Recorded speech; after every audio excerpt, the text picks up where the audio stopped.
राधा रानी का वियोग। राधे राधे। श्री कृष्णदास बाबा का पूर्व नाम श्री कृष्ण प्रसाद चट्टोपाध्याय था। जन्मस्थान था बंगदेश के जशोहर जिले के अंतर्गत मोहम्मदपुर ग्राम। पिता का नाम था श्री गोकुलेश चंद्र चट्टोपाध्याय। जब उनके विवाह का प्रस्ताव हुआ तभी वे एक दिन शेष रात्रि में घर से निकल पड़े और पैदल ही चलकर वृंदावन पहुंच गए। वृंदावन में श्री श्री मदन मोहन की सेवा में कुछ दिन रहकर रनवारी चले गए। रनवारी उस समय भीषण जंगल था। वहां एक छोटी कुटिया बनाकर उसमें भजन करने लगे। संध्या समय मधुकरी मांग लाते, अपने प्रयोजन अनुसार रखकर बाकी गायों को खिला देते।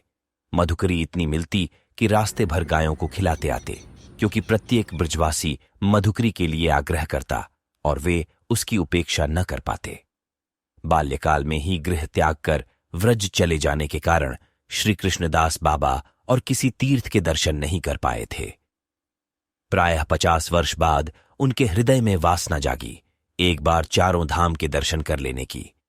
राधा रानी ने स्वप्न में दर्शन देकर कहा, तुमने वृंदावन में मेरी शरण ली है, तुम्हें और कहीं जाने की आवश्यकता नहीं, यहीं रहकर भजन करो, तुम्हें सर्वसिद्धि लाभ होगी।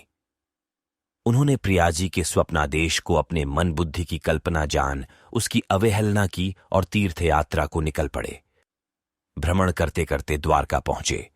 चारों संप्रदाय के वैष्णव द्वारका जाकर तप्त मुद्रा धारण किया करते हैं, पर यह रागानुगी वैष्णवों की परंपरा नहीं है, यद्यपि हरिभक्ति विलास में इसकी व्यवस्था दी हुई है। बाबा कृष्णदास ने व्रज के सदाचार की उपेक्षा कर हरिभक्ति विलास के मतानुसार तप्त मुद्रा धारण कर ली, परंतु बाद में उनके चित्त में विक्षेप आया, तीर्थ भ्रमण में अरुचि हो गई और वे व्रज लौट गए। जिस दिन बाबा लौटे उसी दिन रात्रि में फिर राधा रानी ने स्वप्न में कहा, तुम द्वारका में तप्त मुद्रा धारण कर सत्यभामा के गणों में शामिल हो गए हो, व्रजधाम के उपयुक्त अब नहीं रहे, द्वारका चले जाओ। इस बार उन्हें ऐसा नहीं लगा कि स्वप्न कल्पित था। किंकर्तव्य विमूढ़ हो वे गोवर्धन के सिद्ध श्री कृष्णदास बाबा के पास गए। उन्हें देखते ही गाढ़ आलिंगन पूर्वक बाबा ने पूछा, आप इतने दिन कहां थे? मैं द्वारका गया था, ये देखिए तप्त मुद्रा लगवा आया हूं, उन्होंने उत्तर दिया। ओहो, तब आज से आपको स्पर्श करने की मेरी योग्यता नहीं रही।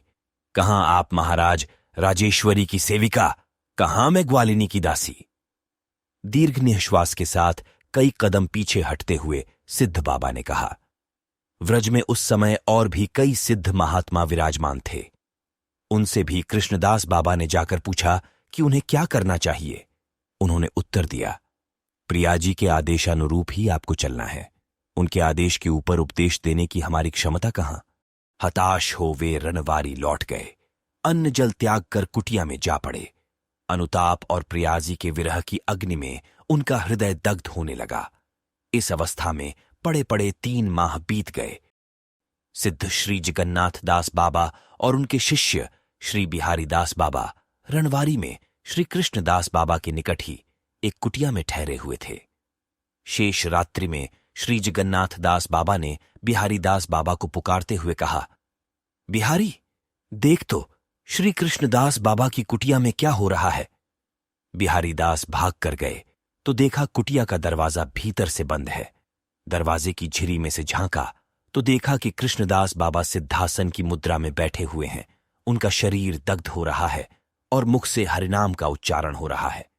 वे दौड़कर गए और जैसे ही गुरुदेव से कहा, श्री कृष्णदास बाबा का शरीर दग्ध हो रहा है, वे चीख पड़े, अहो विरहानल, विरहानल। उसी समय पड़ोसी व्रजवासी दौड़ पड़े। श्री कृष्णदास बाबा की कुटिया का दरवाजा तोड़ा। भीतर जाकर देखा कि अग्नि धक धक कर जलते हुए बाबा के कंठ तक आ गई है, फिर भी उनके मुख से नाम का स्पष्ट रूप से उच्चारण हो रहा है। व्रजवासी कातर भाव से उनकी ओर देखते रह गए।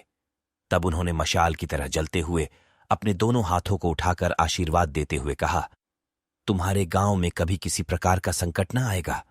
सर्वत्र दुर्भिक्ष और महामारी होने पर भी तुम्हारा गांव सुरक्षित रहेगा। जगन्नाथ दास बाबा ने देखा कि अग्नि बाबा के कंठ तक आ गई है। तब उन्होंने रुई की 3 बत्तियां बनाकर बाबा के माथे पर रख दी। बत्तियां जलने लगीं और उनके साथ ही उनका सारा शरीर भस्मीभूत हो गया। भस्म राशि शीतल हो जाने के कई दिन बाद उनके गुरु भाई श्री प्रेमदास बाबा जी महाराज आए। भस्म के निकट जाकर दंडवत कर बोले, दादा, आपने मेरे हाथ की लकड़ी तो ली नहीं, या मैं लकड़ी दे रहा हूं। भस्म राशि से स्पर्श होते ही लकड़ी जलने लगी और भस्म होकर उसमें मिल गई।